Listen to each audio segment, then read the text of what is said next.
သာသကရေ1390ပြည့်နှစ်တည်င်းကျွတ်လာပြီကျော်4ရက်နေ့ညရန်ကုန်တိုင်းချင်းမြင့်နိုင်မြို့နယ်ချောင်းကြီးတိုက်အတွင်းတည်ထားပူဇော်အပ်သောမဟာတကြမုနိဗုဒ္ဓရုပ်ပွားတော်မြတ်ကြီးဗုဒ္ဓပူဇနီယပွဲတော်အထူးတရားပွဲဝင်ဆင်ရင်ကျင်းပပြုလုပ်အပ်သည့်ဓမ္မသဘင်အခမ်းအနား၌ဟောကြားအပ်သောဓမ္မအသိဖြင့်အကျိုးရှိနေမည်တရားဒေသနာတော်ဒီကနေ့ညဓမ္မသဘင်အခမ်းအနားကိုရွှေဘုံတော်သခင်ရှင်တော်မြတ်ဗျာ၏မဟာကရုဏာကုံအာယုပြုကတိကျူဖွဲ့ဆိုအပ်သောဝန္ဒနာပနာမအာတိတဂါထာကိုရွတ်ဆိုပူဇော်ခြင်းဖြင့်စတင်ကြရအောင်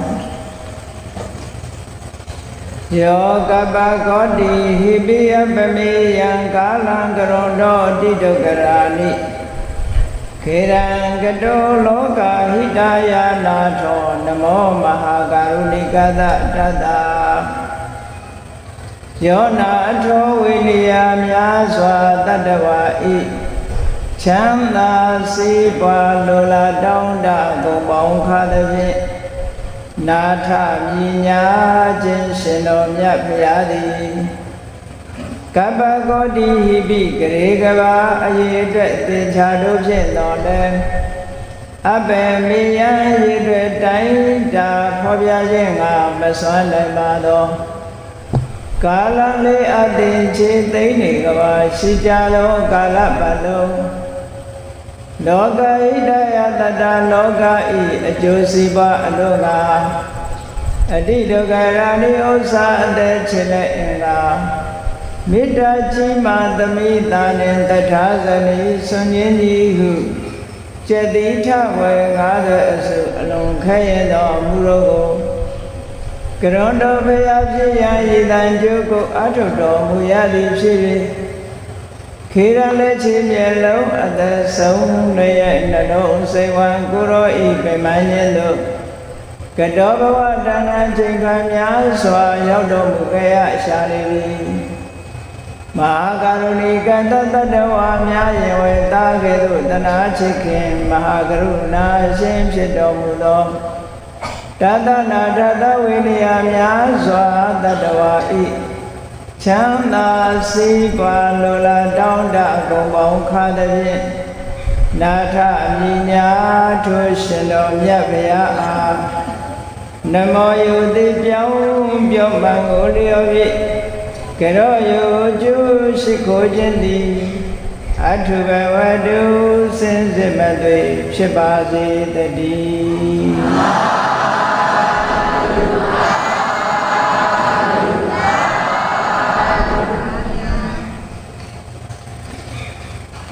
ဓမ္မအသိဖြင့်အကျိုးရှိအောင်နေမည်လို့လူဘဝရလာတဲ့ပုဂ္ဂိုလ်တိုင်း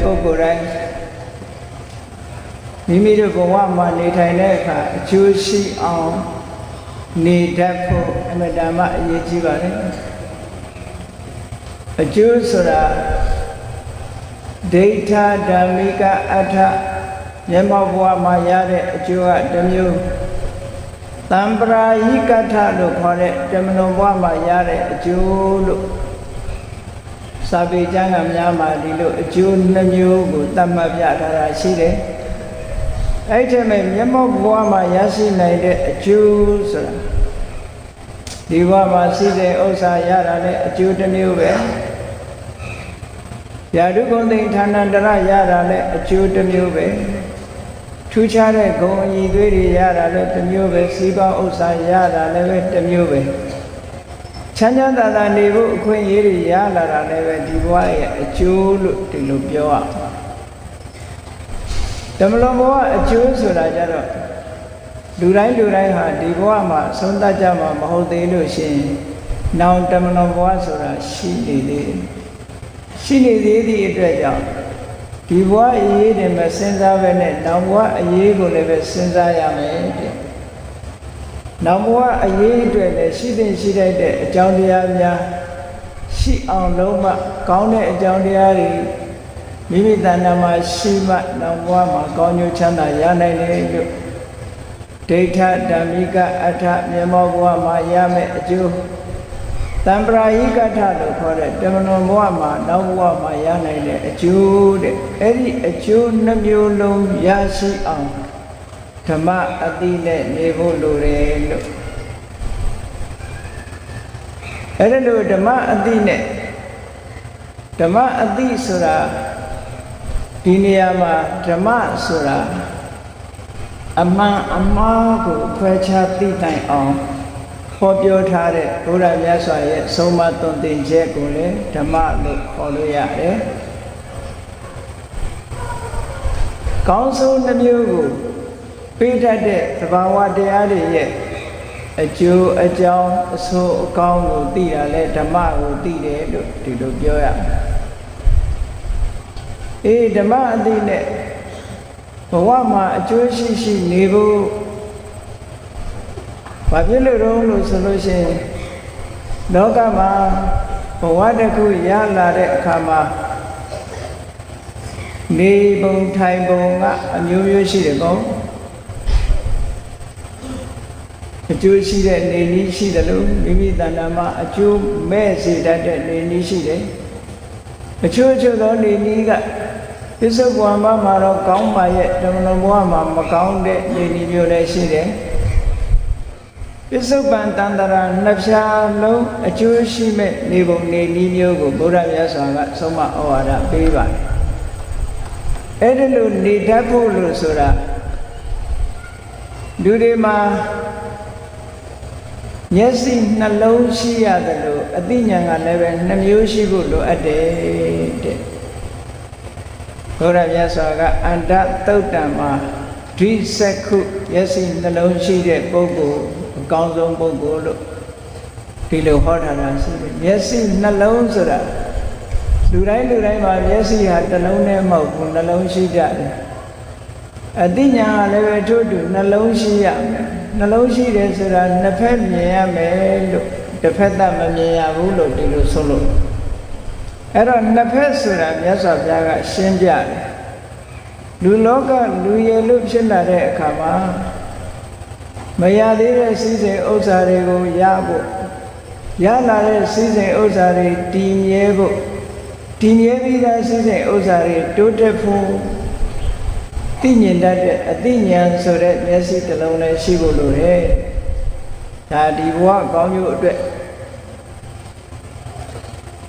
နောက်ဘဝကောင်းကျိုးအတွက်ကုသိုလ်အကုသိုလ်အပြည့်ရှိတယ်အပြည့်မရှိဘူးဓမ္မရေးရနဲ့ပတ်သက်တဲ့သိတဲ့ပညာမျက်စိမျိုးကလည်းပဲနောက်ထပ်လိုအပ်တယ်။ဘာဖြစ်လို့လဲဆိုတစ်ခုနဲ့တစ်ခုထိမ့်ညှိပြီးတော့ပေးရမယ်။လောကအကျိုးကြီးကြိုးစားမယ်ဆိုလို့ရှိရင်တန်တရားအကျိုးကလစ်လပ်သွားတတ်တယ်။ဒါကြောင့်မို့လောကအကျိုးတန်တရားအကျိုးနှမျိုးလုံးကိုမြင်နိုင်တဲ့အသိနှမျိုးနဲ့ထိမ့်ကွက်ပေးရမယ်လို့ဒီလိုဆုံးလို့တာ။အဲ့တော့တနည်းအားဖြင့်ပြောမယ်ဆိုလို့ရှိရင်လူတွေမှာစီးပွားဥစ္စာတိုးတက်လာတော့လေကိုချင်းတရားဆုပ်ယုပ်ပြပြသွားလို့ရှိရင်ကောင်းကျိုးချမ်းသာတွေဟာတဖြည်းဖြည်းဆုပ်ယုပ်သွားနိုင်တယ်။ဒါကြောင့်မို့စီးပွားရေးဘက်ကလည်းတိုးတက်အောင်လုပ်ရမယ်။ကိုချင်းတရားဘက်ကလည်းတိုးတက်အောင်လုပ်ရမယ်။ဒီလိုဆုပ်လို့တာနော်။ကိုချင်းတရားလည်းတိုးတက်ရမယ်။စီးပွားလည်းတိုးတက်ရမယ်။နှမျိုးနှစာတိုးတက်ကြီးပွားအောင်ကျန်ဆောင်သိမြင်တဲ့အသိပညာမျိုးကိုဒီနေရာမှာမျက်စိနှလုံးလို့ဒီလိုခေါ်တာစီးပွားရေးမျက်စိရှိရမယ်ပညာရေးဓမ္မရေးရာမျက်စိလည်းရှိရမယ်ဓမ္မရေးရာမျက်စိဖြင့်တိုးတက်လာတဲ့စီးပွားရေးရဲ့စီးပွားရေးတိုးတက်မှုကိုအကြောင်းပြုပြီးတော့အကျင့်စာရိတ္တမပြည့်ပြားအောင်ထိတ်ကွက်ပြီးတော့ပေးတယ်ဒီလိုဆိုလို့ကဲကောင်းပြီစီးပွားရေးမျက်စိတော့ရှိပါရဲ့ဓမ္မရေးရမျက်စိမရှိဘူးဆိုရင်ဘာဖြစ်တတ်တယ်လဲလို့ဆိုလို့ရှိရင်အေးစီးပွားရရင်ပြီးရောဘာမဆိုလုပ်မယ်ဆိုတဲ့အတွေးခေါ်တွေဝင်လာတတ်တယ်တစ်ဖက်ကထိန်းထားရမယ်အဲ့ဒါလို့ထိန်းတိုင်းမရှိဘူးဆိုလို့ရှိရင်ကိုချင်းတရားပြက်ပြားပြီးတော့စီးပွားရှာတတ်တယ် ကိုချင်းတရားပြတ်သွားပြီးတော့ရလာတဲ့စီးပွားဥစ္စာဟာတည်ငြိမ်မှုနဲ့တည်မြဲမှုမရှိဘူးတဲ့ကြည်လေလောကမှာလည်းပဲစီးပွားဥစ္စာတွေတချို့တိုးတက်လာတယ်သို့တော့အကျင့်စာရိတ္တဘက်ကယိုရင်းသွားသည့်အတွက်ကြောင့်ရလာတော့စည်းစိမ်ဥစ္စာဟာလည်းပဲပျက်စီးဆုံးရှုံးသွားတတ်တယ်ကိုချင်းတရားပြတ်သွားလို့ရှိရင်စည်းစိမ်ဥစ္စာလည်းမတည်ငြိမ်နိုင်ဒါကြောင့် economic progress နဲ့ spiritual progress လို့ခေါ်တာပေါ့ဒီနှစ်ခုဟာထိန်းညှိပြီးတော့ထားရမယ်ဒီနှစ်ခုထိန်းညှိထားလို့ရှိရင်စီးပွားတိုးတက်မှုလည်းခိုင်မြဲတယ်တစ်ဖက်ကလည်းပဲကိုချင်းတရားလည်းပဲခိုင်မြဲတယ်စီးပွားနဲ့ကိုချင်းတရားကိုထိန်းတယ်ကိုချင်းတရားနဲ့စီးပွားကိုပြန်ထိန်းတယ်ဒီလိုနှစ်ဖက်နှစ်တန်ရှုမြင်တတ်တဲ့ပညာမျက်စိရှိရမယ်လို့မြတ်စွာဘုရားကအဲ့ဒီတုတ်တံမှာဟောတယ်။ဘာဖြစ်လို့လဲဆိုတော့တန်တရားထဲမှာနေတဲ့အခါမှာလည်းပဲချမ်းသာဒုက္ခရဖို့ဆိုတာကောင်းတဲ့အကြောင်းတွေဆောင်ရွက်နိုင်မှရတာပေါ့။ဒါဖြင့်ကောင်းပြီဘဝမှာအကျိုးရှိရှိနေဖို့ဆိုလို့ရှိရင်ဘာစဉ်းစားရမလဲ။မိမိကိုယ်ကိုမိမိအမြဲသုံးသပ်ဆင်ခြင်ရမယ့်အချက်ကကထံဘူတတမေရတ္တိဓိဝဝိတေဝတံတိ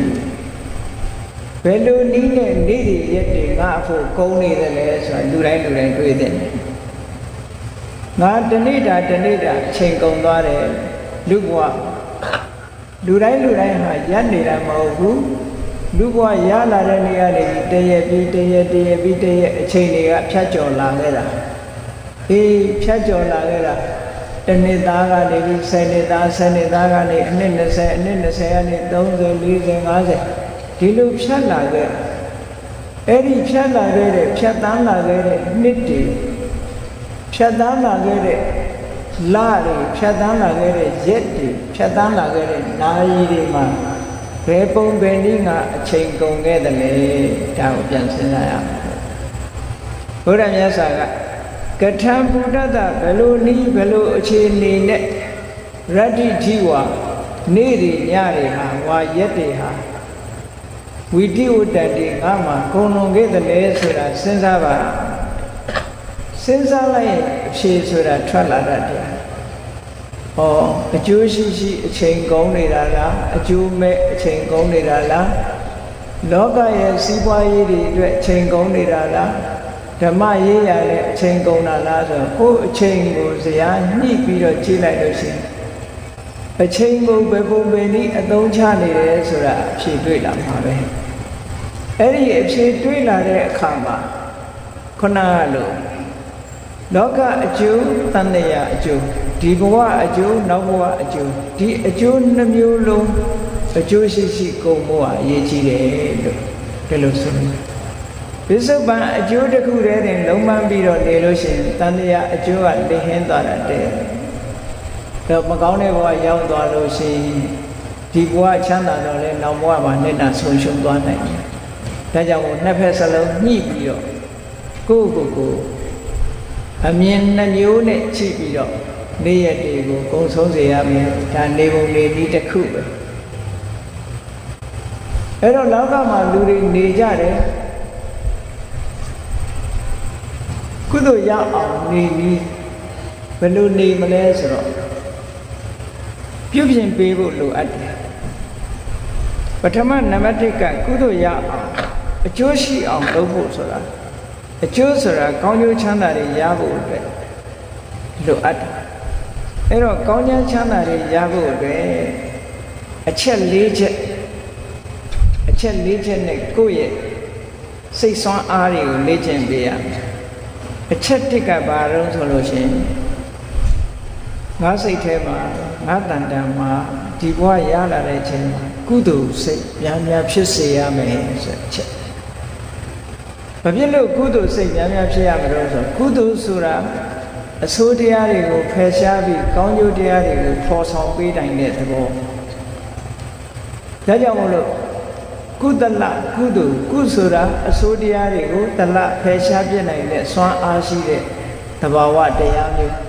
အဲ့ဒီသဘာဝစွမ်းအားတွေဆိုတာဘာတွေပြောတာလို့ဆိုရင်အလောဘတို့အဒေါသတို့အမောဟအလောဘဆိုတဲ့ ကိုယ့်ရဲ့ပစ္စည်းကိုလောကမှာလူတွေဟာတယောက်တည်းနေတာမဟုတ်သည့်အတွက်ကြောင့်ကိုယ့်ရဲ့ပစ္စည်းကိုအများနဲ့မျှဝေခံစားနိုင်ဖို့ပစ္စည်းကိုပစ္စည်းကိုဘလောက်ပဲများစုပ်ကင်ထားတာမျိုးမဖြစ်ဘဲနဲ့အများနဲ့မျှဝေခံစားနိုင်လောက်အောင်ဆွတ်လွတ်နိုင်တဲ့သဘောတစ်ခုပေါ့နော်အဒေါသဆိုတာအများရဲ့အကျိုးကိုလိုလားတဲ့မေတ္တာအမောဟဆိုတာဘာလို့သင့်တယ်လဲ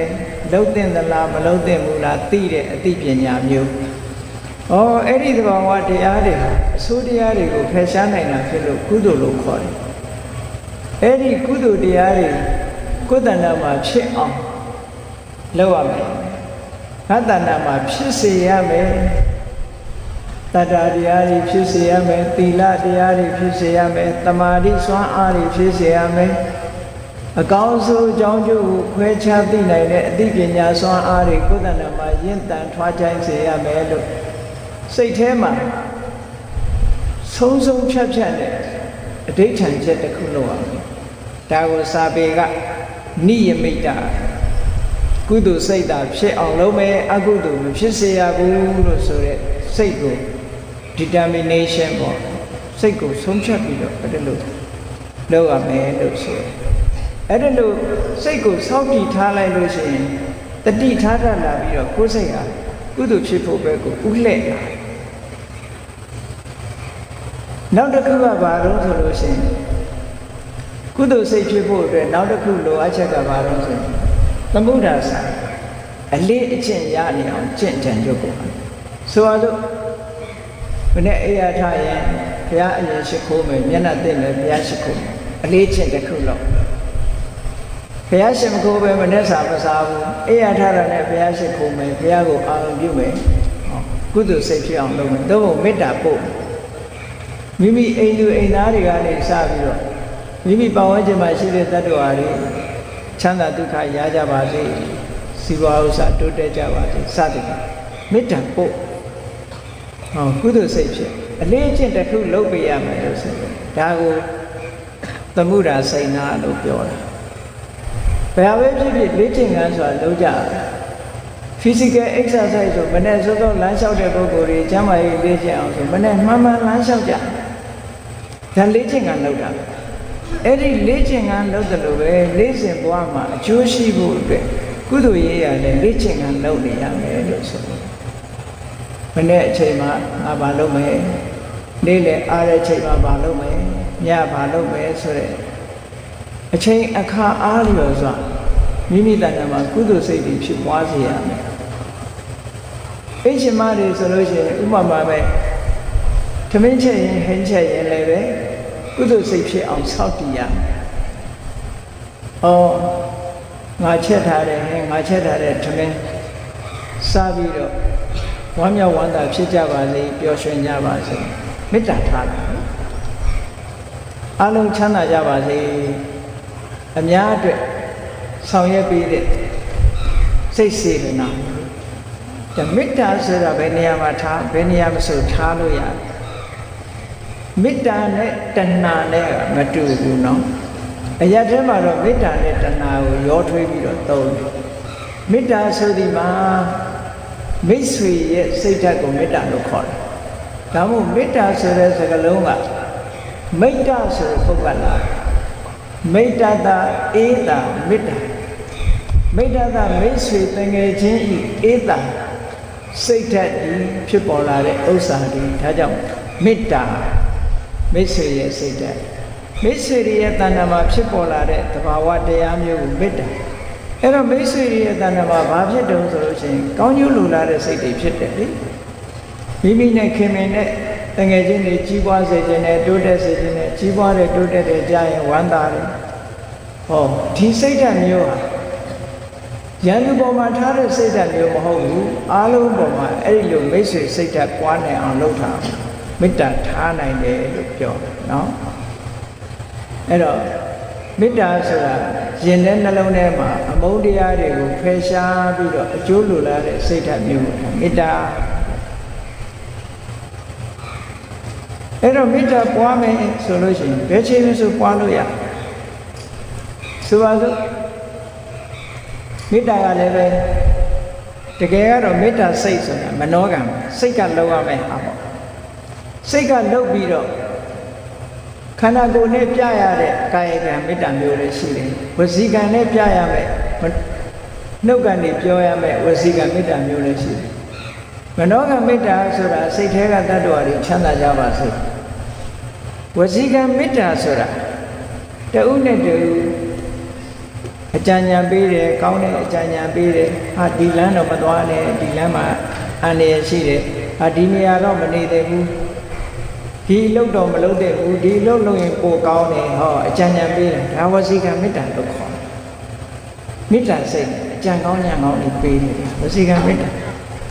ကာယကမေတ္တာဆိုတာတောင်းရင်လာရင်ကနေစူးကလေးတွေတွေ့ဘေးဖယ်သွားတယ်အေးမတိုက်မခိုက်ပြီးကြပါစေနဲ့ကာယကမေတ္တာအိမ်မှာအလုပ်လုပ်ရင်ကလည်းပဲထို့တူပဲနော်အိမ်သူအိမ်သားတွေချမ်းသာဖို့အတွက်ကိုကဆောင်ရွက်လောက်ကင်ပြီးတော့ပေးနေတယ်ဆိုတော့ဒါကာယကမေတ္တာပဲဖြစ်တာ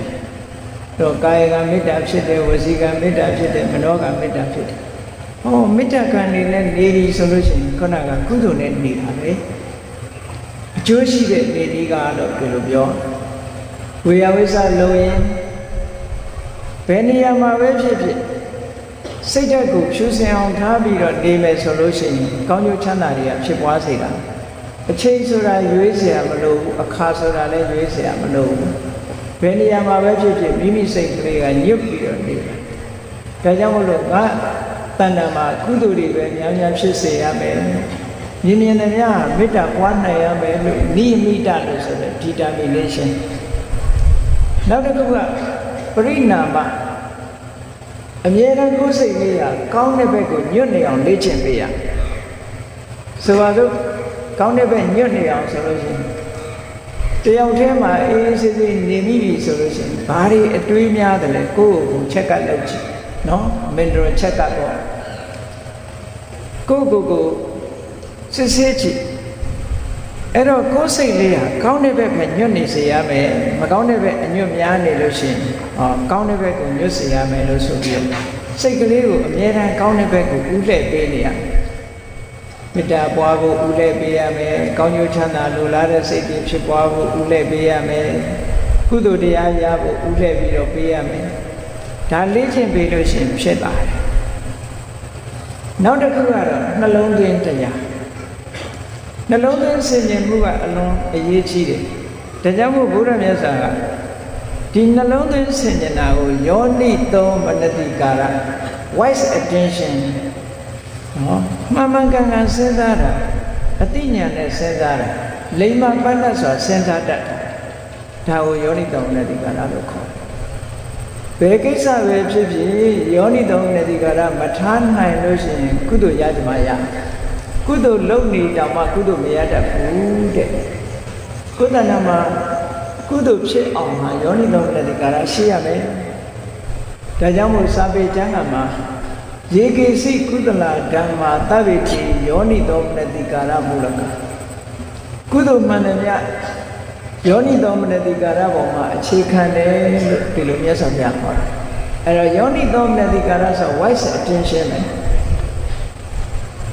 ဆိုပါစို့ဒေါသထွက်เสียကိစ္စလေးတစ်ခုလူတယောက်နဲ့ပတ်သက်ပြီးတော့ဒေါသထွက်เสียကိစ္စလေးတစ်ခုကိုယ်အနိပတ်ဝန်းကျင်နဲ့ပတ်သက်ပြီးဒေါသထွက်เสียလေးကိစ္စတစ်ခုကြောင့်ကြမ်းကြမ်းထန်ထန်စကားပြောမိပဲဆိုရင်ဆင်ခြင်ကြည့်လိုက်ဩကြမ်းကြမ်းထန်ထန်ပြောတဲ့စကားငါပြောရင်လည်းမကြိုက်ဘူးငါလည်းကြိုက်မှာမဟုတ်ဘူးသူပြောလဲသူလည်းကြိုက်မှာမဟုတ်ဘူးအဲ့တော့ချိုးချိုးသားသားပြောပြီးတော့သူ့ကိုဖြောင်းပြတာကောင်းတယ်ဆိုဒါယောနိသောမနတိကာရလို့ခေါ်တယ်။ကြမ်းကြမ်းထန်ထန်ပြောလိုက်တဲ့စကားဒီတစ်ဖက်သားကိုနုညံ့မသွားစေပို့ပြီးတော့ကြမ်းတမ်းသွားစေပြောတဲ့ပုဂ္ဂိုလ်ကလည်းကြမ်းတမ်းတယ်နားထောင်ရတဲ့ပုဂ္ဂိုလ်ကလည်းစိတ်ထဲမှာကြမ်းတမ်းသွားတယ်အဲ့ဒီနှစ်ခုကိုနှလုံးသွင်းဆင်ခြင်လိုက်လို့ရှိရင်ယောနိသောမနတိကာရနဲ့ဆင်ခြင်စဉ်းစားကြည့်လို့ရှိရင်ငါ့ကိုကြမ်းကြမ်းထန်ထန်ပြောရင်ငါကြိုက်သလားမကြိုက်ဘူးငါမကြိုက်လို့ရှိရင် तू လည်းမကြိုက်ပေဘူးအဲ့တော့ငါကြမ်းတမ်းတဲ့စကားကိုပြောဘူးလူညံ့တဲ့စကားနဲ့ပြောမယ်အကျိုးရှိအောင်ပြောမယ်လို့ဟောတယ်လို့တစ်ဖက်ကနေတွေးပြီးတော့ဆင်ခြင်လိုက်လို့ရှိရင်ဒီလိုဆင်ခြင်တာနှလုံးသွင်းတာကိုယောနိသောမနတိကာရလို့ခေါ်တယ် ဘယ်ရာပဲဖြစ်ဖြစ်တစ်ဖက်ကနေကြည့်ရင်ဒေါသထွက်เสียဖြစ်ပေမဲ့လို့တစ်ဖက်ကကြည့်ရင်ကျေးဇူးတင်เสียမျိုးရှိတတ်တယ်အဲ့တော့ဒေါသဖြစ်မဲ့ဘက်ကနေမစင်စားနဲ့ကျေးဇူးတင်เสียဘက်ကစဉ်းစားအမြဲတမ်းအဲ့ဒါလို့စဉ်းစားရင်ဘာအကျိုးရှိတော့လို့ဆိုရင်ကိုယ်တဏ္ဍာမှာအမုန်းတရားကင်းခြင်းအကျိုးရှိတယ်ဟောရင်နဲ့နှလုံးထဲမှာအမုန်းကင်းပြီဆိုလို့ရှိရင်စိတ်မချမ်းသာပဲဘူးလားစိတ်ထဲမှာကြည်နူးရဟုတ်ကဲ့ရင်နဲ့နှလုံးထဲမှာအမုန်းကင်းလို့ရှိရင်စိတ်နှလုံးကကြည်လင်အေးမြဒါလက်တွေ့ရတဲ့အကျိုးတစ်ခုဘုရားမြတ်စွာဟောတဲ့တရားဓမ္မတွေဆိုတာလက်တွေ့ကျင့်သုံးလို့ရတဲ့တရားတွေဘဝနေနည်းတွေ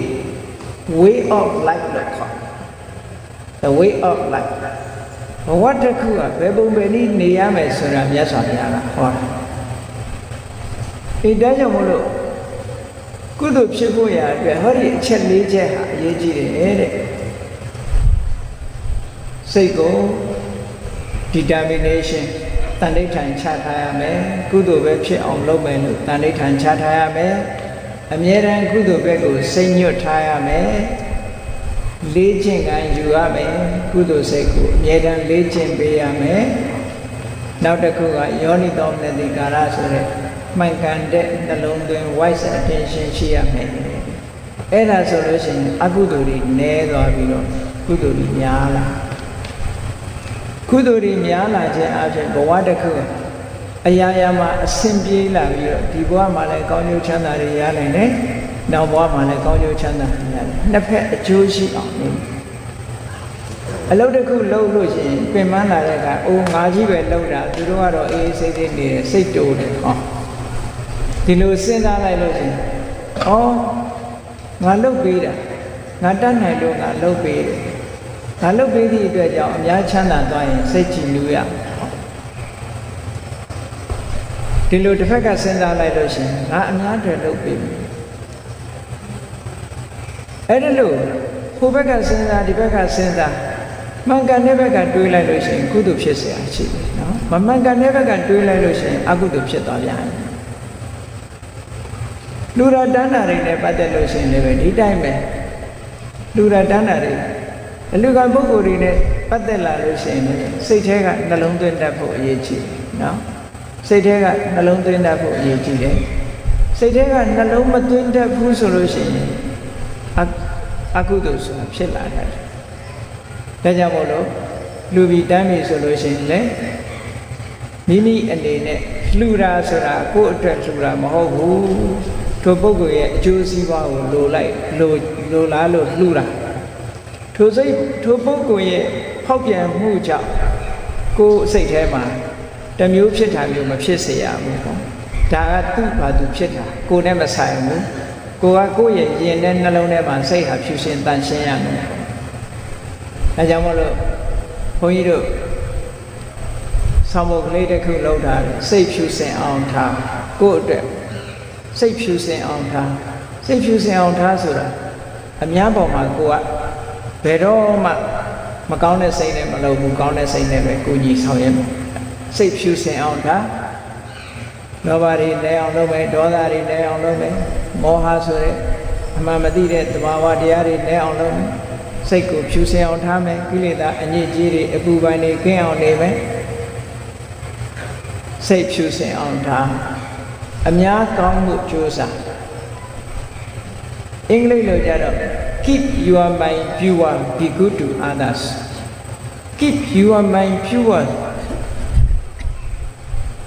ကိုယ့်ရဲ့စိတ်လေးကိုဖြူစင်အောင်ထားပါစိတ်မငြိညူးစေပါနဲ့ကုသိုလ်တရားနဲ့ရှင်တွဲနေတဲ့စိတ်ဟာဘယ်တော့မှညင်နွမ်းတဲ့စိတ်မဟုတ်ဘူးအကုသိုလ်နဲ့တွဲလာတဲ့စိတ်ဟာညင်နွမ်းတဲ့စိတ်ပဲလောဘနဲ့တွဲဒေါသနဲ့တွဲမောဟနဲ့တွဲမာနတွေနဲ့ပဲတွဲအိဒ္ဓမစ္စရိယတွေနဲ့ပဲတွဲငါဆိုတဲ့မာနတွေနဲ့တွဲစိတ်ဟာညင်ညူးတယ်လို့ခေါ်တယ်နော်အဲ့ဒီလိုညင်ညူးစေတတ်တဲ့သဘာဝတွေနဲ့မတွဲပဲနဲ့စိတ်ကိုဖြူစင်အောင်ထား be good to others သူများကကိုယ်ကိုကောင်းချင်မှကောင်းမယ်ဒါကိုကကောင်းရမယ်ဒီလိုဆိုတော့ဘုရားလောင်းနေတာသူ့ပေါ်မလောက်မကောင်းသူကောင်းအောင်လုပ်တယ်နော်သူက အခုဒီမြန်မာစကားရှိတယ်လို့ပေါ့ဘသူတရားပြက်ပြက်ကိုမပြက်စိတ်နဲ့လို့ဒီလိုရှိတယ်လေအဓိကကိုမပြက်ဖို့အရေးကြီးဘုရားလောင်းရဲ့စိတ်ဓာတ်ကိုကြည့်အလုံးကြားဖို့ကြပါလိမ့်မယ်950ဇတ်ထဲမှာလေပုံနာကြီးတယောက်ဟာမတော်တဆအချိုက်ကြီးထဲမှာချော်ကျသွားလို့ဘလို့မှမတက်နိုင်တော့ဒုက္ခရောက်ပြီးသိဆုံးရမယ့်အနေအထားမျိုးအင်မတန်အင်အားကြီးတဲ့မြောက်ကြီးတစ်ကောင်ကထိုပုံနာကြီးရဲ့အဖြစ်ကိုတနာပြီးတော့အဲ့ဒီပုံနာကြီးကိုကြောက်ထဲကနေသူကိုယ်တိုင်ကြောပို့ပြီးတော့အပေါ်ရောက်အောင်တင်ခဲ့တဲ့ဇာလံဘလောက်ထိအောင်သူပင်ပန်းသွားတယ်လဲဆိုလို့ရှိရင်မြောက်ကြီးကအပေါ်ရောက်သွားတာနဲ့ဟောဟဲဆိုင်ပြီးတော့ပုံနာကြီးကိုအပေါ်တင်တစ်ပင်ရိပ်မှထားပြီးပုံနာကြီးရဲ့ပေါင်းပေါ်မှာသူကမောလွန်အားကြီးတော့လှဲ့အိပ်ပြီးအိပ်ပျော်သွားတဲ့အနေအထားမျိုးကိုရောက်သွားတယ်ပုံနာကြီးရဲ့ဒုက္ခကိုသူကဲတင်လိုက်အဲ့ဒီအချိန်မှာပုံနာကြီးရဲ့စိတ်ထဲမှာဘာဝင်လာတော့ဆိုလို့ရှိရင်ဒီလူကကောင်းတဲ့စိတ်မဝင်ဘူးမကောင်းတဲ့စိတ်မဖြူစင်ဘူးဆိုတာအဲ့ဒါမျိုးပြောတာနော်စိတ်မဖြူစင်တော့သူကဘလို့တွေးတော့ဆိုရင်အေးငါအိမ်ပြန်သွားလို့ရှိရင်လက်ကြည့်ပဲဘာမှမပါဘူးဒီမြောက်ကြီးကလည်းအခုအိပ်ပျော်နေပြီအနားနာရှိတဲ့ကြောက်တုံးကြီးနဲ့ခေါင်းထုမြောက်သားကိုယူသွားမယ်ဆိုရင်အိမ်ကသားမယားတွေစားရမယ်လို့သွားတွေးတယ်သူမြောက်ကြီးရဲ့ခြေစုကိုမတွေးဘူးမြောက်တက်ပြီးတော့မြောက်သားကိုယူသွားခြင်းတယ်အဲ့ဒါမဖြူစင်တဲ့စိတ်လို့ခေါ်တာပေါ့နော်အဲ့ဒါနဲ့အနားနာရှိတဲ့ကြောက်တုံးနဲ့ကောက်ပြီးတော့မြောက်ကြီးရဲ့ခေါင်းကိုထုလိုက်တာကားလျော်စွာမြောက်ကလည်းခေါင်းကွဲသွားပြီမဲ့လို့မသေးဘူးလမ်းဖြန့်ပြီးတော့တစ်ပင်ပေါ်တက်ပြေးသို့တော့မြောက်ကြီးရဲ့စိတ်ဓာတ်ကဘယ်လောက်ကောင်းတော့ဆိုလို့ရှိရင်အေးငါကကယ်ပြီမဲ့လို့သူကငါ့ပေါ်မှာဒီလိုပြစ်မှားတယ်သို့တော့ငါကယ်တင်ရေးကိစ္စမပြီးသေးဘူးသူကလမ်းပြောင်းနေပြီဘယ်နည်းနဲ့မှဒီတောထဲကထွက်နိုင်မှာမဟုတ်ဘူးအဲ့တော့ငါသူ့ကိုဆုံးသည့်ထီအောင်ကူညီမယ်လို့ဆိုပြီးတော့ဒါပေမဲ့လို့သူဟာငါ့ပေါ်မှာကောင်းကျိုးမလိုလားတဲ့ပုဂ္ဂိုလ်ဖြစ်သည့်အတွက်ကြောင့်သူနာတော့ငါနေလို့မဖြစ်ဘူးဆိုပြီးတော့မြောက်ကြီးကပြောတယ်ငါတလောက်ကဲတင်တာတောင်မင်းကငါ့ကိုဒီလိုထားတယ်ဒါပေမဲ့လို့မင်းကိုငါဆက်ပြီးတော့ကဲပါမယ်ဒါပေမဲ့လို့မင်းနာတော့ငါမကတ်ရဲတော့ဘူးငါကတစ်ပင်တစ်ပင်ကနေတစ်ပင်ခုံပြီးတော့ကူးသွားမယ်ငါသွေးဆက်ကြတဲ့နောက်ကမင်းလိုက်ခဲလမ်းပြောင်းနေတာလမ်းပြလိုက်သေးတယ်နော်အဲ့ဒါဒီကုတူ others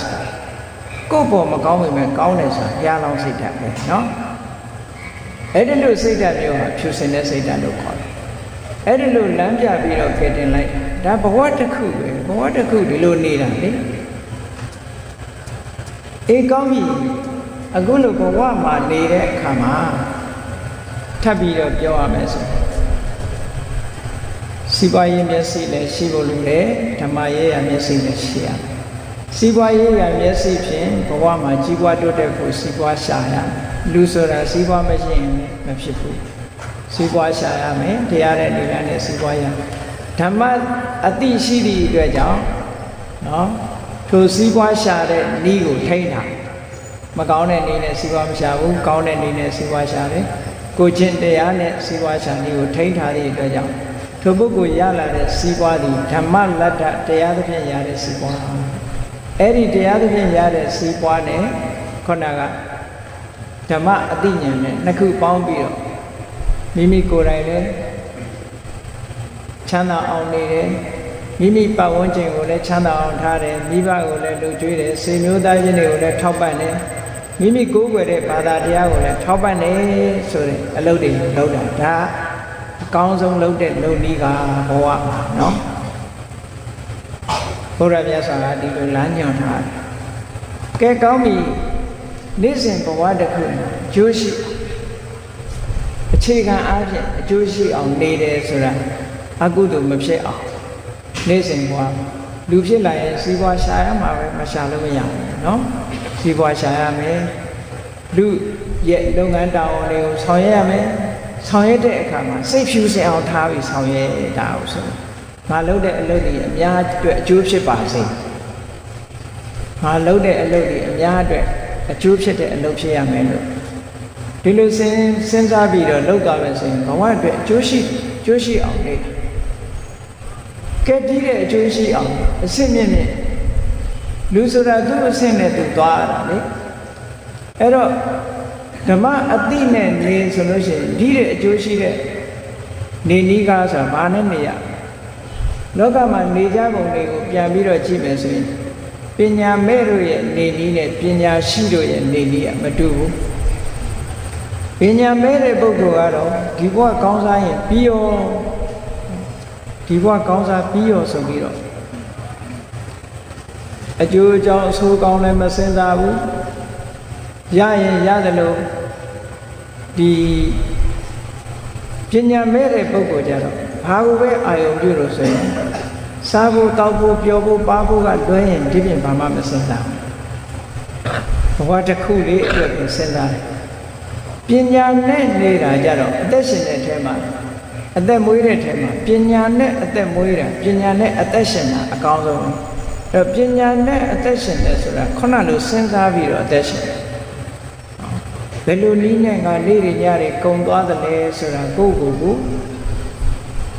စစ်ဆေးပြီးတော့ကောင်းတဲ့နည်းနဲ့ကုံအောင်လေ့ကျင့်ပြီးတော့သွားလာတာကောင်းတဲ့နည်းနဲ့အသက်မွေးဒီကိစ္စနဲ့ပတ်သက်ပြီးတော့မြတ်စွာဘုရားသခင်ကိုရောမြတ်လက်ထက်တော်ခါကာလတုန်းကမြတ်စွာဘုရားရဲ့နောင်တော်ဝမ်းကွဲဖြစ်တဲ့မဟာနာမဆိုတာရှိသာသနာတော်မှာဒိဗ္ဗစကုအရာဣတရေရတဲ့ရှင်အနုရုဒ္ဓရဲ့အကိုအရင်မဟာနာမဆိုတဲ့တာကိဝေမင်းသားရှိအဲ့ဒီတာကိဝေမင်းကသူ့ရဲ့ဓမ္မအဆင့်ကပဲရောက်နေတော့ဆိုရင်နော်သူ့ရဲ့ဓမ္မအဆင့်ကတက္ကရာကအဆင့်ရောက်သောတာပန်ဖြစ်ပြီးလို့သောတာပန်ကနေပြီးတော့အဆင့်တက်သွားလို့တက္ကရာကတိဖြစ်သွားပြီအဲ့ဒါလို့တက္ကရာကအဆင့်ရောက်တဲ့အခါမှာမြတ်စွာဘုရားကိုလျှောက်တယ်အရှင်ဘုရားတဲ့တပည့်တော်တို့ဘဝတစ်ခုရလာတဲ့အခါမှာလူတွေဟာတယောက်နဲ့တယောက်မတူကြဘူးနေတာထိုင်တာနီးအမျိုးမျိုးနဲ့နေနီးထိုင်နီးအမျိုးမျိုးနဲ့ဘဝမှာနေထိုင်ရတယ်တဲ့အဲ့ဒီနေထိုင်တဲ့ထဲကတပည့်တော်တို့ဖို့ဘယ်လိုနေနီးနဲ့နေပိုကောင်းမလဲသူမေးကောကအလုံးမှတ်သားစရာကောင်းတယ်နော်ဘဝမှာဘယ်လိုနီးနဲ့နေပိုကောင်းမလဲဗျာလို့ဆိုတော့မြတ်စွာဘုရားကအဆင့်မြင့်တဲ့ဓမ္မအနေအားဖြင့်ဒီနေရာမှာဟောထားတာနော်အခြေခံအားဖြင့်တော့ခုနလိုနေရမှာတခြားသုတ်တန်တွေမှာမြတ်စွာဘုရားဟောထားတာအခြေခံအားဖြင့်ခုနလိုနေရမှာဘဝအဲ့တော့ဒီနေရာမှာပြောရမယ်ဆိုလို့ရှိရင်လူလောကရောက်လာတဲ့လူတွေဟာလူဘဝရလာတဲ့ဆိုတဲ့ကုသိုလ်ကံကြောင်းရတယ်သို့တော့လူဘဝကိုမြတ်စွာဘုရားကဘယ်လိုသုံးသပ်ပြတယ်လဲဆိုရင်လူတွေဟာတဲ့အတိတ်ဘဝတုန်းကကုသိုလ်လည်းလုပ်တယ်အကုသိုလ်လည်းလုပ်တယ်ကုသိုလ်အကျိုးပေးနဲ့ကြလို့လူဘဝရလာကြရလာတဲ့အတွက်ကြောင့်လူဘဝမှာဒုက္ခဒုက္ခဆိုတာနှမျိုးခံစားနေကြဒုက္ခကောင်းကျိုးချမ်းသာတွေကုသိုလ်တွေကအကျိုးပေးတဲ့အခါကောင်းတယ်ကုသိုလ်ကံကအကျိုးမပေးတဲ့အခါဆင်းရဲကြတယ်ဟောအကောင်းတွေးလိုက်အဆိုးတွေးလိုက်နဲ့လူဘုံလူဘဝဟာဒုက္ခဒုက္ခလှုပ်လာတဲ့ကံတွေရတယ်အကောင်းနဲ့အဆိုးရောလှုပ်လာကြတာတဲ့ကဲအဆိုးကြီးလှုပ်တဲ့ပုဂ္ဂိုလ်တွေကြတော့ဘယ်သွားတော့ဆိုလို့ရှိရင်ငရဲဘုံမှာတော့ငရဲရောက်နေတဲ့ပုဂ္ဂိုလ်တွေကြတော့ချမ်းသာဒုက္ခဆိုတာတစ်စက်မှမရှိအောင်ချမ်းသာတယ်ဆိုတာလုံးဝမရှိကုသိုလ်ကောင်းမှုဖြစ်ဖို့အနေထားလုံးဝမရှိတဲ့အပေပုံဘဝရောက်နေတဲ့ပုဂ္ဂိုလ်တွေကအကုသိုလ်ကံတက်တက်နဲ့လှုပ်လာခဲ့တဲ့ပုဂ္ဂိုလ်တွေအကုသိုလ်ကံအကျိုးပေးလို့ငရဲဘုံရောက်သွားတယ်။လူဘုံကြတော့ကုသိုလ်အကုသိုလ်နှစ်ခုရောလို့တယ်။ဟုတ်ပြမဘုံရောက်သွားတဲ့ပုဂ္ဂိုလ်တွေကြတော့ကုသိုလ်ကံအရှိန်သိပ်ကောင်းတဲ့အတွက်ကြောင့်ဒုက္ခဘုံတက်တဲ့ချမ်းသာဒုက္ခအပြည့်ရှိတယ်။လူဘုံမှာတော့ချမ်းသာဒုက္ခအပြည့်မရှိဘူး။ဒါဖြင့်လူဘုံလူဘဝရောက်လာတဲ့အခါမှာလူတွေကိုကြည့်လိုက်တယောက်နဲ့တယောက်မွေးရပါအဆင့်တန်းกว่าခြားနေတာလေးရှိတယ်နော်မွေးရပါအဆင့်တန်းกว่าခြားတယ်ဆိုတာတချို့ပုဂ္ဂိုလ်က မွေးလာကြတဲ့ကိုယ်အင်္ဂါမစုံဘူးမွေးလာကြတဲ့ကိုယ်အင်္ဂါမစုံဘူးရုပ်ရည်အစင်မလှဘူးအကြည့်တန်နဲ့အကြည့်တန်ရောမကဘူးကိုယ်အင်္ဂါမစုံဘူးအသိဉာဏ်မရှိဘူးဟောအောက်တန်းကနေမွေးလာတဲ့ဟာရှိပြီးတော့ဆင်းရဲဒုက္ခတအားကြီးစားဖို့နေဖို့အမတန်မှခင်းရဲတဲ့ဘဝမျိုးလူဖြစ်ပေမဲ့တယောက်နဲ့တယောက်အခြေခံရင်းကိုမတူလာဘူးစားဖို့နေမပြေစုံဘူးဆင်းရဲတယ်ယောဂထူပြောတယ်အဲ့ဒီပုဂ္ဂိုလ်မျိုးဟာတစ်ခုတချို့ပုဂ္ဂိုလ်ကြတော့မွေးလာကြတဲ့ကထိုက်ထိုက်တန်တန်ချမ်းသာတဲ့အိမ်မှာမွေးတယ်ရုပ်ရည်အစဉ်ရူပကာယလည်းပြည့်စုံတယ်အသိဉာဏ်လည်းရှိတယ်လူဘဝမှာဒီလိုအနေထားအခြေခံကဖြစ်လာတာဒီပေါ်မှာတည်ပြီးတော့ကြိုးစားတာမကြိုးစားတာကနောက်တကဏ္ဍကြိုးစားလို့ရတဲ့စီးပွားဥစ္စာကနောက်တကဏ္ဍအဲ့တော့အခြေခံအခြေအနေကမတူဘဲနဲ့ဖြစ်လာမတူဘဲနဲ့ဖြစ်လာတဲ့အခါဆိုပါစို့နှိမ့်ကြတဲ့အနေအထားမျိုးကိုရောက်လာပြီးတော့တချို့ပုဂ္ဂိုလ်တွေကနှိမ့်ကြတဲ့အနေအထားကိုရောက်လာပြီးတော့လှုပ်တဲ့အလုပ်တွေကလည်းပဲနှိမ့်ကြတဲ့အလုပ်တွေလုပ်တယ်ဘာတွေတော့ do strike တွေလုပ်တယ်နော် do strike လုပ်ငန်းတွေလုပ်တယ်ဆိုတော့အဲ့ဒီပုဂ္ဂိုလ်မျိုးကိုမြတ်စွာဘုရားကအမှောင်ထဲကအမှောင်ထဲသွားမဲ့ပုဂ္ဂိုလ်မျိုးလို့ဒီလိုခေါ်တယ်သူနေတာလည်းအမှောင်ထဲမှာရောက်တယ်သူလုပ်နေတဲ့အလုပ်တွေကလည်းပဲအမှောင်ထဲရောက်ဖို့အလုပ်တွေကြီးပဲတဖြည်းဖြည်းမှောင်သွားမယ်လို့ဆိုတချို့ပုဂ္ဂိုလ်ကြတော့ခဏလုံးပြည့်ပြည့်စုံစုံနဲ့ဘဝမှာအသိဉာဏ်လည်းရှိတယ်ရုပ်ရည်ပကာယလည်းပြည့်စုံတယ်သို့တော်လည်းအဲ့ဒီပုဂ္ဂိုလ်ကဒုစရိုက်တွေလုံနေပြီဆိုလို့ရှိရင်ဒီပုဂ္ဂိုလ်ကအလင်းထဲကနေပြီးတော့အမှောင်ထဲနေတဲ့ပုဂ္ဂိုလ်ဖြစ်သွားတယ်ဒါလည်းရှိတယ်လေတချို့ရုပ်ရည်ပကာယလည်းပြည့်စုံတယ်ဒီကောင်းဖခင်သာသမီလည်းဖြစ်တယ်ခိုးဆိုးနေတာမျိုးကြလို့ရှိရင်မကောင်းတဲ့ဒုစရိုက်တွေပဲဝါသနာပါပြီးလုံနေလို့ရှိရင်ဒါအမှောင်အလင်းလဲရောက်ရတဲ့အမှောင်ထဲသွားနေတဲ့ပုဂ္ဂိုလ်ပဲဒီဘဝမှာဒီကောင်းကောင်းရင်သာသမီဖြစ်ပြီးတော့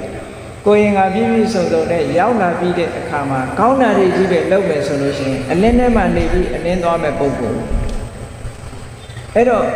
ကိုနေတာဟာအလင်းထဲနေပြီးတော့အလင်းထဲကိုသွားဖို့အလုပ်အလင်းထဲမှာပဲနေဖို့အရေးကြီးတယ်ပေါ့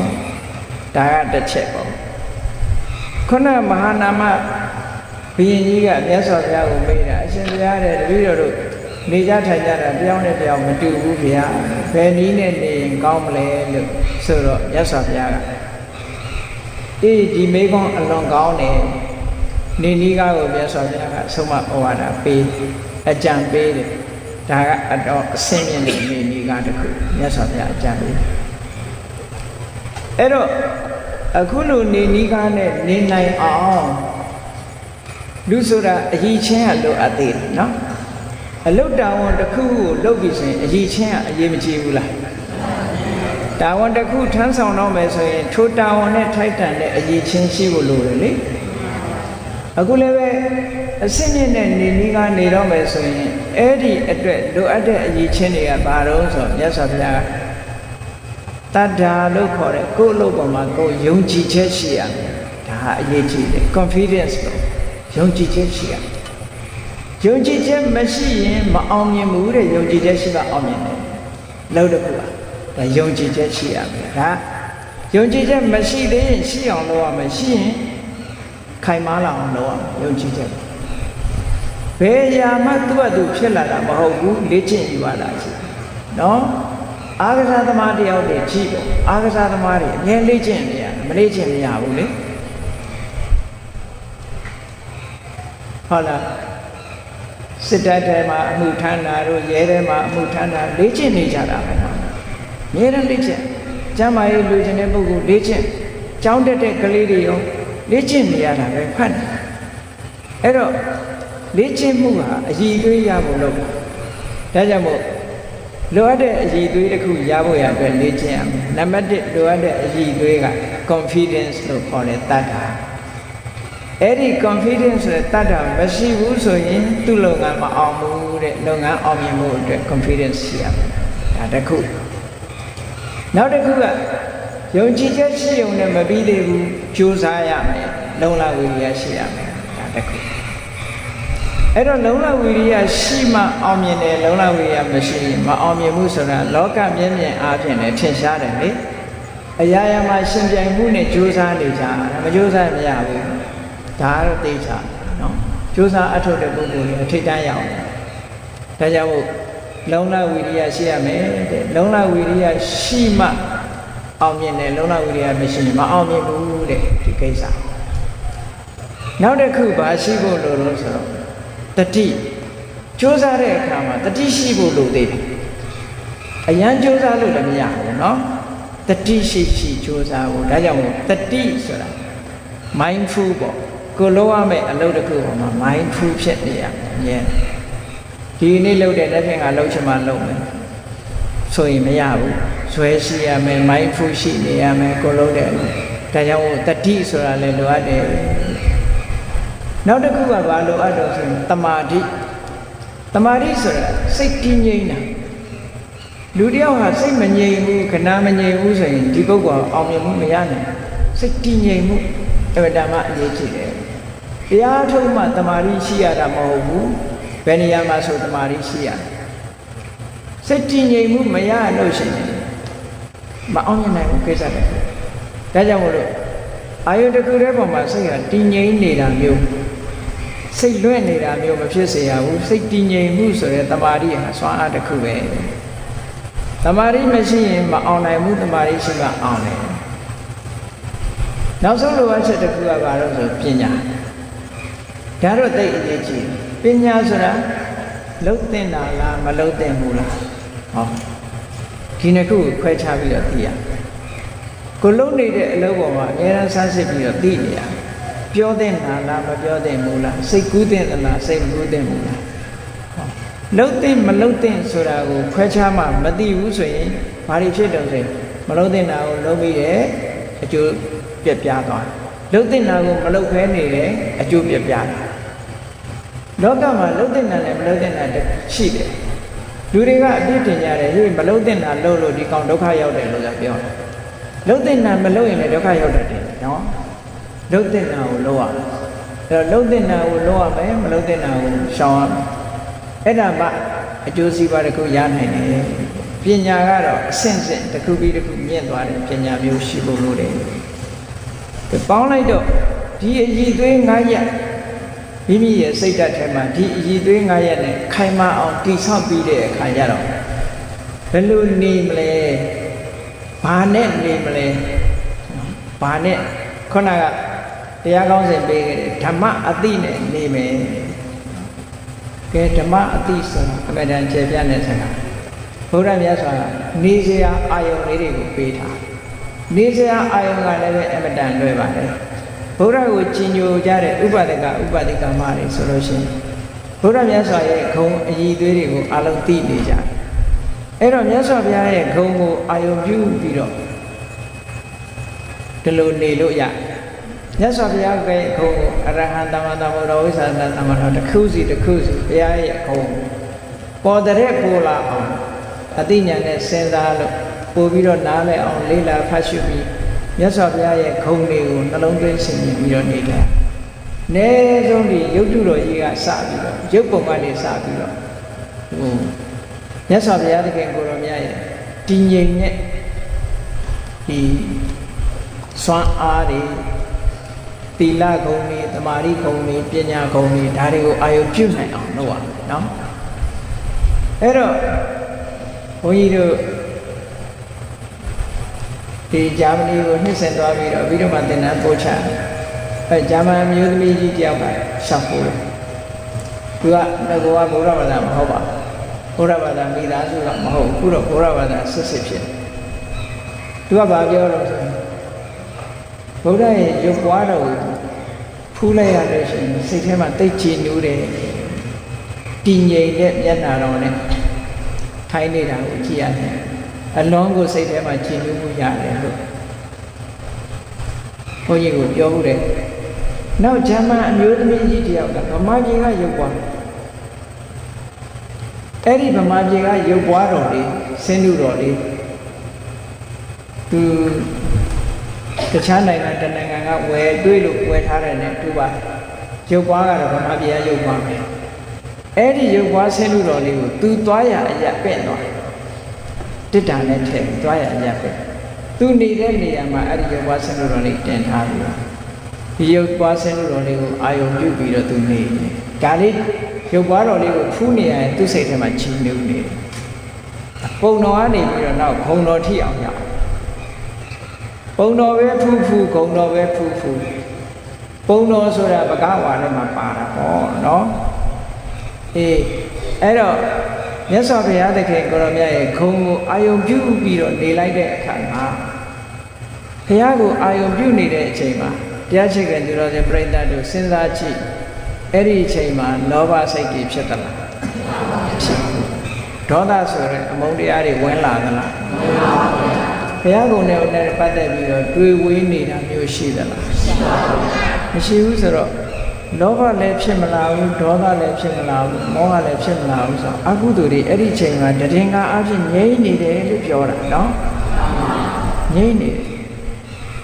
ဒီအကုသိုလ်ဆိုတဲ့ဒီသဘာဝတရားတွေဟာငြိမ့်နေလို့ငြိမ်သွားလို့ရှိရင်သူကဆက်ငြိမ်သွားခဏခဏဖြစ်နေရင်လှုပ်ရှားပြီးထားကြတယ်သူတို့ယောဂများလို့ကငြိမ်နေတယ်မလှုပ်ရှားဘူး non active လို့ရှိရင်လှုပ်တော့မလှုပ်ရင်အနေရရှိဒီအကုသိုလ်တွေကလည်းပဲထို့တူပဲလောဘကရှိနေပေမဲ့လို့ခုနက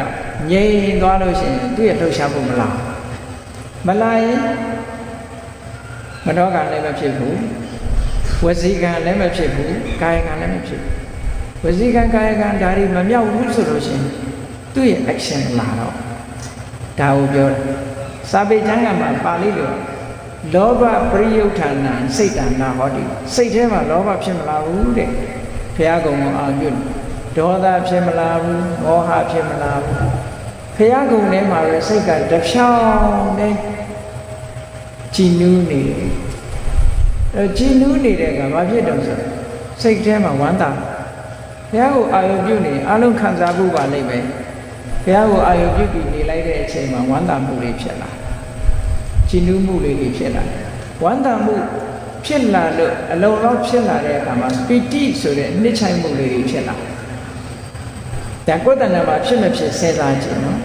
မဖြစ်သေးရင်ဖြစ်အောင်ပီတိဆိုတာလေးဖြစ်လာအဲ့ဒီပီတိဆိုတာလေးဖြစ်လာလို့ရှိရင်ကိုယ်လည်းငြိမ်းချမ်းလာတယ်စိတ်ကလည်းငြိမ်းချမ်းလာဒါတွေကတောင်းဆိုနေရတဲ့အရာတွေမဟုတ်ဘူးတဲ့ဒီ process ကဒီတစ်ခုလာရင်ဒီတစ်ခုလာကိုလာမှာပဲသိချင်ဆိုတော့တရားစစ်မိကြောင်းလေးကိုဖွင့်လိုက်လို့ရှိရင်အလင်းကိုလာဖို့တမင်တကာခေါ်ရသေးလားအမောင်ကိုပယ်ဖြောက်ဖို့တမင်တကာလုပ်ဖို့လိုသေးလားမလိုဘူးအလင်းလာတာနဲ့အမောင်ပြောက်တာဒါသူကသူစွမ်းဆောင်သွားတဲ့ဟာပဲเนาะအေးဒါကြောင့်မလို့မြတ်စွာဘုရားကိုအာယုံပြုပြီးစိတ်လေးကြည်နူးလာတဲ့အခါမှာပါမောဇ္ဇဆိုတဲ့ဝမ်းမြောက်ဝမ်းသာဖြစ်လာတယ်ပါမောဇ္ဇဆိုတဲ့ဝမ်းမြောက်ဝမ်းသာဖြစ်လာတဲ့တည်းနဲ့ရင်ထဲမှာပီတိဖြစ်လာရင်ထဲမှာပီတိဖြစ်လာလို့ရှိရင်ကိုယ်လေးကငြိမ်းချမ်းသွားတယ်စိတ်ထဲမှာလည်းငြိမ်းသွားတယ်ကာယပတ္တတိစိတ်တပတ္တတိကိုယ်ငြိမ်းချမ်းတယ်စိတ်ငြိမ်းချမ်းကိုယ်ငြိမ်းချမ်းစိတ်ငြိမ်းချမ်းတော့ဘာဖြစ်လာတော့ဆိုဒုက္ခချမ်းသာစိတ်ထဲမှာချမ်းသာတော့ဘာဖြစ်တော့စိတ်ကလေးငြိမ်သွားတယ်ဒါအခုလက်တွေ့ချက်ချင်းရနိုင်တဲ့အကျိုးလေးနေ့စဉ်ဘဝမှာအဲ့ဒီလိုနေမယ်ဆိုလို့ရှိရင်စိတ်ကလေးတည်ငြိမ်မှုလေးရဖို့ဟာဒါအရေးကြီးတခါတည်းကျတော့တစိုးတကူသောအကြောင်းကြောင့်လူတွေမှာစိတ်မတည်ငြိမ်ဘူးလေတောကဖြစ်เสียရည်ကြုံတယ်နော်ဒေါသဖြစ်เสียရည်ကြုံတယ်အမျိုးမျိုးပြဿနာကြုံလာတဲ့အခါမှာစိတ်တွေမတည်ငြိမ်ဘူးအဲ့မတည်ငြိမ်လို့ရှိရင်အခုလိုဘုရားကုံကိုအာရုံပြုပြီးတော့နေလိုက်မယ်ဆိုရင်စိတ်လေးကတည်ငြိမ်ပြီးတော့ငြိမ်ချမ်းသွားဒီနည်းကိုမသိတဲ့ပုဂ္ဂိုလ်တွေကြတော့တခြားနည်းနဲ့တည်ငြိမ်အောင်လုပ်ကြတယ်အိတ်ဆေးတွေတောက်တယ်လို့ဝေးဆေးတွေလုပ်တယ်လို့ဆိုဟောဒီကနေပြီးတစ်ဆင့်ဆက်ပွားလာတဲ့အကျိုးဆက်တွေကအများကြီးမကောင်းတဲ့အကျိုးတွေဆက်ခံရများတယ်တရားဓမ္မမှာ side effect မရှိဘူးဟာလားဘေးထွက်ဆိုးကျိုးဆိုတာမရှိဘူးဒီတည်ငြိမ်မှုကဘေးထွက်ဆိုးကျိုးမရှိဘူးတခြားစိတ်ငြိမ်စေးတွေတို့ drug တွေတို့အဲ့ဒါတွေကတော့ဘေးထွက်ဆိုးကျိုးတွေအများကြီးလာတယ်အဲ့ဒီနည်းနဲ့စိတ်တည်ငြိမ်အောင်ကြိုးစားရင်တော့ဒုက္ခရောက်တယ်နော် တရားဓမ္မနဲ့တည်ငြိမ်အောင်ကြိုးစားလိုက်မယ်ဆိုရင်အဲ့ဒီဘေးထွက်ဆိုးကျိုးမရှိပဲနဲ့ထာဝရငြိမ်းချမ်းတဲ့ငြိမ်းချမ်းမှုကိုရနိုင်ဒါမြတ်စွာဘုရားကမဟာနာမကိုကြံပေးတာမင်းခုနကအည်သွေး၅ခုနဲ့ပြည့်စုံအောင်လုပ်ပြီးလို့ရှိရင်ဘုရားကိုအာရုံပြုလိုက်တဲ့အချိန်မှာမင်းစိတ်ကဝမ်းမြောက်ဝမ်းသာတွေဖြစ်လာလိမ့်မယ်လောဘတွေဒေါသတွေမောဟတွေငြိမ်သွားလိမ့်မယ်ငြိမ်သွားတဲ့အခါမှာဝမ်းမြောက်ဝမ်းသာတွေဖြစ်လာလိမ့်မယ်ပူတယ်ဆိုတာလောဘကြောင့်ပူတာလေဒေါသဖြစ်လာရင်ငြိမ်မလားငြိမ်မှုလေကိုယ့်ဘာကိုဒေါသဖြစ်လာတယ်ဆိုရင်မငြိမ်တာထင်ရှားတယ်လောဘဖြစ်ရင်လည်းကိုယ်ကလိုချင်ဒါလိုချင်ထလာရင်မငြိမ်မှုသူကလည်းလှုပ်ရှားတာမောဟဆိုတာကြတော့ကိုလိုထင်ဒီလိုထင်အမှန်မမြင်တာဒါလည်းသူကလည်းငြိမ်တာမဟုတ်ဘူးအဲ့တော့မငြိမ်တဲ့သဘာဝတရားတွေဟာဒီဘုရားရဲ့အာယုံကိုအာယုံပြုရာကနေစိတ်ကလေးငြိမ်ကြသွားသမာဓိရကဲနောက်တနည်းရှိသေးလားဆိုမြတ်စွာဘုရားဆက်ဟောတယ်နောက်တနည်းကဘုရားကုံကိုအာယုံမပြုဘူးဆိုလို့ရှိရင်ဓမ္မကုံကိုအာယုံပြုကြည့်လိုက်သွားခါတော့ဘဂဝတာဓမ္မဘုရားဟောထားတဲ့တရားတွေမှန်ကန်တယ်တန်တေတိကိုကိုယ်တိုင်ကြည့်လို့ရတယ်ကိုယ်တိုင်မြင်နိုင်တယ်အာကာလိကောခုချင်းအခုချမ်းသာတယ်အခုစိတ်ထဲရောက်အခုချမ်းသာချိန်ဆိုင်ကြရမလို့မဲ့ကုသိုလ်လို့ဆိုရင်အခုမဲ့ကြရင်ဖို့ကချိန်ဆိုင်ကြရမလို့ချက်ချင်းအကျိုးရတယ်အေဟိပတိကောတကယ်အစစ်မှန်ဖြစ်လို့ဘယ်သူကိုပဲဖြစ်ဖြစ်ဖိတ်ခေါ်ပြီးတော့ပြလိုက်တယ်ဩပနိကောတခဏလေးပဲဖြစ်ဖြစ်စိတ်ထဲမှာနှလုံးသွင်းလိုက်လို့ရှိရင်ရင်ထဲမှာငြိမ့်သွားတယ်ပစ္စဒံဝိရိတဘောဝိညုကိုကျင့်တာကိုပဲသိလို့ရတယ်ကိုယ်တိုင်ခံစားလို့ရတယ်တရားကုံတော်တွေကကိုကျင့်တတ်တဲ့အရာလေးတစ်ခုကိုနှလုံးသွင်းပြီးတော့တရားရဲ့သဘာဝတွေကအလွန်ကြည်နူးစရာကောင်းတာပါလားလို့အာယုံပြုနေမယ်ဆိုရင်ခုနကပြောတယ်လောဘဖြစ်အောင်မလားမဖြစ်ဘူးဒေါသလည်းမဖြစ်ဘူးမောဟလည်းမဖြစ်အားလုံးငြိမ်ကြပါငြိမ်သွားတာကိုအကြောင်းပြုပြီးတော့ဝမ်းသာမှုဖြစ်လာတယ်ဝမ်းသာမှုဖြစ်ရင်ပီတိဖြစ်လာမယ်ပီတိလိုက်လာမယ်ပီတိလိုက်လာလို့ရှိရင်ကိုယ်စိတ်တွေငြိမ်ချမ်းလာမယ်ကိုယ်စိတ်တွေငြိမ်ချမ်းလာတဲ့အခါကျတော့ချမ်းသာလာမယ်အဲ့ဒီအချိန်မှာနာရကျင်နာကြိုက်တာခဲတာတွေလည်းအကုန်ပြောက်တင်းရှင်းတွေလည်းအကုန်ပြောက်ပြီးတော့စိတ်လေးကငြိမ်ကြသွားတယ်တမာရိယသွားအဲ့ဒီမှာမြတ်စွာဘုရားကဘာပဲရှိတယ်ဆိုဝိသမပတ္တယကစားယသမပတ္တောဝိဟရတိ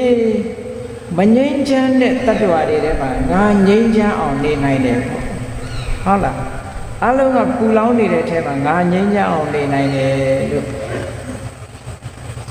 အပြပစ္စဗျာပစ္ဆာယပရိပဇာယတ attva တွေအလုံးဒုက္ခရောက်နေတဲ့ထဲမှာငါချမ်းချမ်းသာသာနေနိုင်တယ်လို့ဒီလိုပြောလို့ရတယ်ပစ္စရှိုံနဲ့ချမ်းသာတာမဟုတ်ဘူးလေတိုက်ကြီးနဲ့ကားကြီးနဲ့နေုံနဲ့ချမ်းသာတာမဟုတ်ဘူးစိတ်ပူပန်းနေရရင်ချမ်းသာတာပဲဟုတ်မလဲဒါကြောင့်မို့မြတ်စွာဘုရားကနေနီးကဘယ်လိုနေရမလဲဆိုရင်လောကမှာအကျိုးရှိနေဖို့ဒီလိုနေနိုင်အောင်ကြိုးစားပါကဲတရားကုံကိုအာယုံမပြုဘူးဆိုရင်အရိယတန်ခါတွေကိုအာယုံပြုလိုက်သုတ်ပတိပန်တော့မှန်ကန်တဲ့အချင်းချင်းရတယ်ဥစုပတိပန်တော့ဖြောင်းဖြောင်းမတ်မတ်ကျင့်ရတယ်ညာယပฏิပန်တော့နိမလမှန်ကျင့်ရတယ်တာမိစိပฏิပန်တော့မှန်မှန်ကန်ကန်ကျင့်ရတယ်အဲ့ဒီတိုင်မဂ္ဂင်၈ပါးအကျင့်တရားကိုကျင့်သည့်အတွက်ကြောင့်အာဟုနေရောလူတိုက်တန်းတိုက်လာတဲ့ပါဟုနေရောနော်လက်ဆောင်တွေထိုက်တန်းလာတယ်ဒိုက်ခိနေရောအလှူဒန်းတွေကိုလက်ခံတိုက်လာတယ်ရည်စူးလူတဲ့လက်အလှူဒန်းတွေကိုလက်ခံတိုက်လာတယ်အနုတ္တရပုံညခိတံလောကတာလောကကြီးတစ်ခုလုံးရဲ့ကုသိုလ်စိုက်ပျိုးတဲ့မြေခွက်ကြီးဖြစ်လာတယ်ဒီလိုဆိုအဲ့ထဲကတန်ခါကုံကိုအာရုံပြုပြီးတော့ကြည့်လိုက်မယ်ဆိုလို့ရှိရင်လည်းခုနကအာယုံပြုနေတဲ့အခိုက်မှာဆိုရင်လောဘဒေါသမောဟမလာဘူးမလာရင်စိတ်ငြိမ်းချမ်းပြီးတော့ခုနအကျိုးတွေအဆက်ဆက်စိတ်တည်ငြိမ်သွားအောင်ဒီထိအောင်အဆင့်ဆင့်ရောက်သွားမှာပဲကဲအဲ့ဒါလို့မဟုတ်ရင်နောက်တစ်ခုပါတော့ဆိုရင်ကိုယ်တိလကိုယ်စင်နေ့စဉ်မှာလူ့ကြောင့်လေဆို၅ပါးတိလအဲ့တော့၅ပါးတိလဆိုတာသိအရေးကြီးတာနော်၅ပါးတိလကဘယ်လောက်အရေးကြီးတော့ဆိုလို့ရှိရင်၅ပါးတိလကဝါရိတ္တတိလလို့ခေါ်တယ်တပားမှရှော့လို့မရဘူး၅ပါးတိလနဲ့ပြည့်စုံမှလူဘဝပြည့်စုံတယ်အကျိုးတရားအနေနဲ့ပြောတာနော်အဲ့ဒါလေးကိုနည်းနည်းဆင်ခြင်စဉ်းစားကြည့်လူတယောက်ဟာ ၅ပါးသီလတွေကကျန်တဲ့သီလ၄ပါးကိုပြည့်စုံအောင်ကျင့်ခဲ့တယ်အတိတ်ဘဝတုန်းကပါဏာတိပါဒမလုံငယ်ဘူးဆိုလို့ရှိရင်အေးကောင်းတဲ့ဘဝချမ်းသာတဲ့ဘဝလူဘဝရလာပြီမဲ့လို့ယောဂများတဲ့အသက်တိုတယ်ဟောကဲဘယ်သူအသက်တိုခြင်းမလို့ဘယ်သူယောဂများခြင်းမလို့နော်အဲ့တော့၅ပါးသီလတွေကပါဏာတိပါဒမလုံငယ်လို့ရှိရင်ဖြစ်လာတဲ့ဘဝမှာယောဂများမယ်အသက်တိုတယ်ဒါအကျိုးအပေါ့ဆုံးအပြစ်အဲ့ဒါအပေါ့ဆုံးနေရကြတာမကြတာအတာထနော်၅ပါးသီလရဲ့အပေါ့ဆုံးအကျိုးလေးအကြည့်ချိအောင်ခံကဲကြံတဲ့သီလ၄ပါးလုံတယ်အရိဏဒါနမလုံဘူးရလာတဲ့ပစ္စည်းဥစ္စာတွေဟာရတော့ရပါရဲ့ခဏခဏပြက်တယ်မိလောင်တဲ့ထဲပါသွားတယ်ရေတိုက်တဲ့ထဲပါသွားတယ်ကိုယ်ပစ္စည်းအမြဲတမ်းအကိုခိုးခံရတယ်ပျက်စီးခံရတယ်အမျိုးစုံပဲဖြစ်ကျန်တာတွေလုံတယ်အသက်လည်းရှိတယ်ဂုဏ်တည်လည်းရှိတယ်သို့တော့ပစ္စည်းခဏခဏပြက်တယ်ဟောအရိဏဒါနမလုံဘူးဒါလည်းကောင်းလားမကောင်းဘူးနော်နောက်တစ်ခုကာမိတုမိစ္ဆာစာရမလုံဘူးဆိုလို့ရှိရင်လူမုန်းများတယ်အ ਨੇ ဆုံးအပြစ်ကလူမုန်းများတယ်သူဘယ်သူမှမတည့်ဘူးမတည့်တာကသူမဟုတ်တာလို့မတည့်တာမဟုတ်သူမျက်နှာကြည့်တာနဲ့ဒီကောင်းအောင်ပြည့်ချင်တယ်လောကမှာ6တိုက်အမုန်းခံရတဲ့ပုဂ္ဂိုလ်တွေရှိတယ်ဒီဘဝအနေနဲ့ပြောရင်6တိုက်မုန်းတာပေါ့သို့တော့သူလောက်ခဲ့တဲ့ဟာလေကိုရင်တော့ကြားဖို့ကလည်းဇလန်းနေတဲ့တောင်မှပဲအဲ့ဒါကြာကူရီအလုတ်လုံးတဲ့ပုဂ္ဂိုလ်ဟာအပြင်မှာတောင်တော့မထွက်ရဘူးကြောက်ရနော်ဇက်ခုံထဲမှာကလို့ရှိရင်ခဲနဲ့တောင်ပေါက်ခါရတာလေဆိုအဲ့တော့လူမုန်းများတယ်နောက်ပြီးတော့ဘာဖြစ်နိုင်တော့ဆိုရင်ကြားမဟုတ်မားမဟုတ်ဟောတယ်လို့ဂေးတို့ဘာတို့အမျိုးတွေဖြစ်တတ်တယ်လက်စပီယန်တို့ဂေးတို့ဖြစ်တတ်တယ်ဒါအပေါ့ဆုံးအပြစ်လို့ပြောတာနော်ကျန်တာတွေဘလောက်ကောင်းကောင်းဒီဟာမပြည့်စုံရင်ဟောလူလောကမှာပြည့်စုံမှာဟုတ်မလား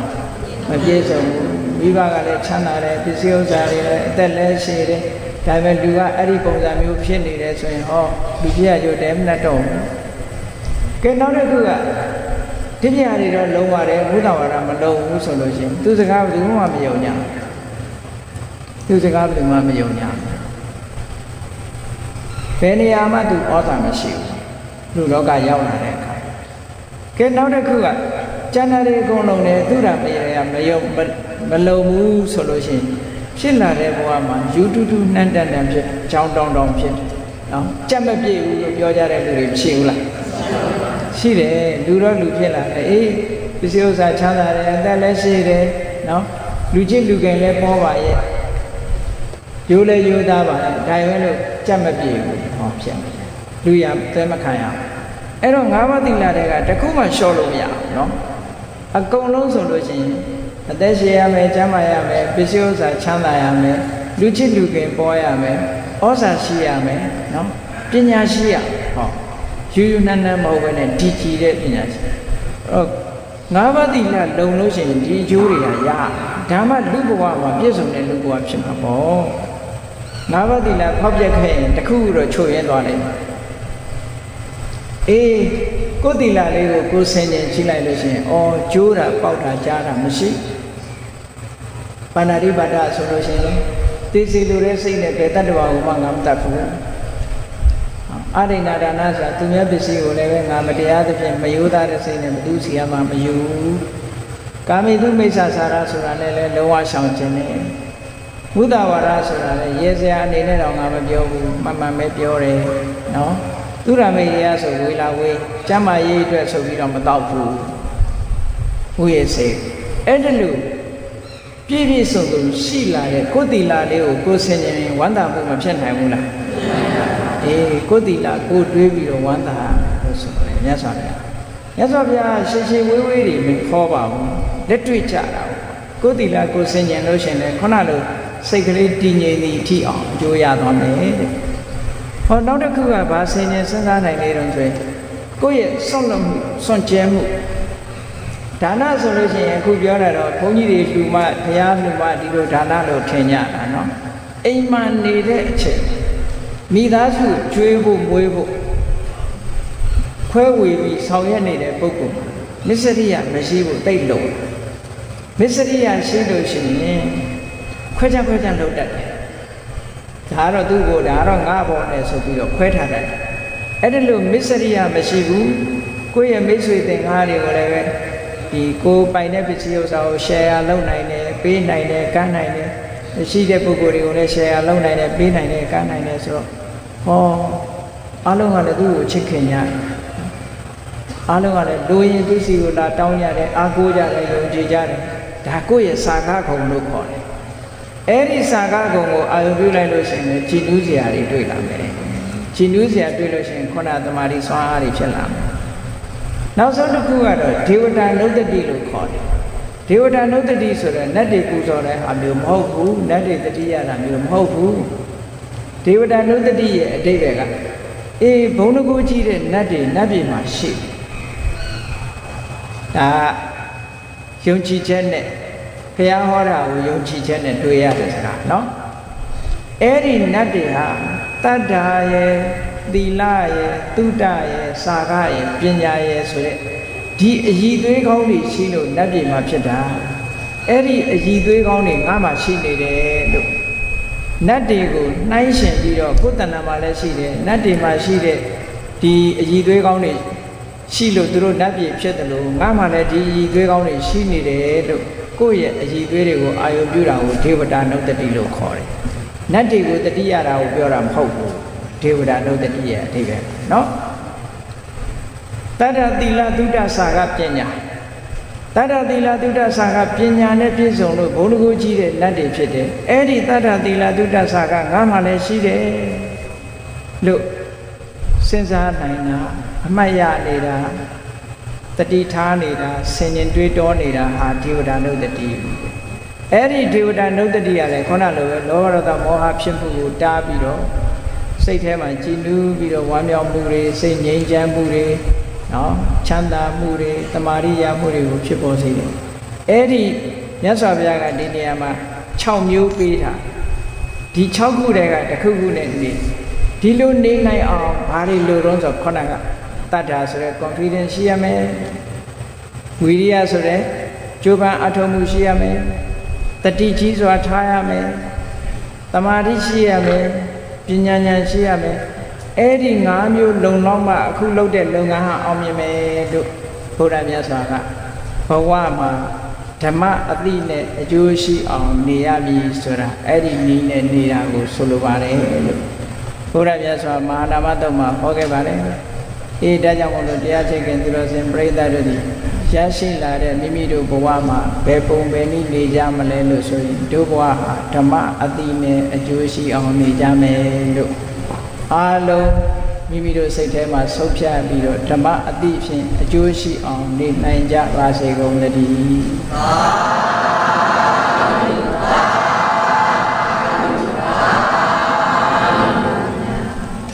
မေတ္တာပို့ရအောင်တတ္တဝါများစွာဝိယံကွာချမ်းသာကြပါစေမေတ္တာရေချမ်းသံဃာဖြံငြိမ်းချမ်းကြပါစေသက်ရှိကျမ်းမာသိချမ်းသာတို့ရဆန္ဒပြည့်ပါစေဓမ္မောတရံပိဝိတဝါနဝိသာတဗ္ဗေတမုဟတာအာဇရမရာတိတိဘာဝနိဗ္ဗာနံယန္တုတာရောဓမ္မောတရံလောဘဒေါသမောဟစိတ်တောင်းကင်းပြောင်းကြည်တရားစေကိုပိဝိတဝါဝန္တာ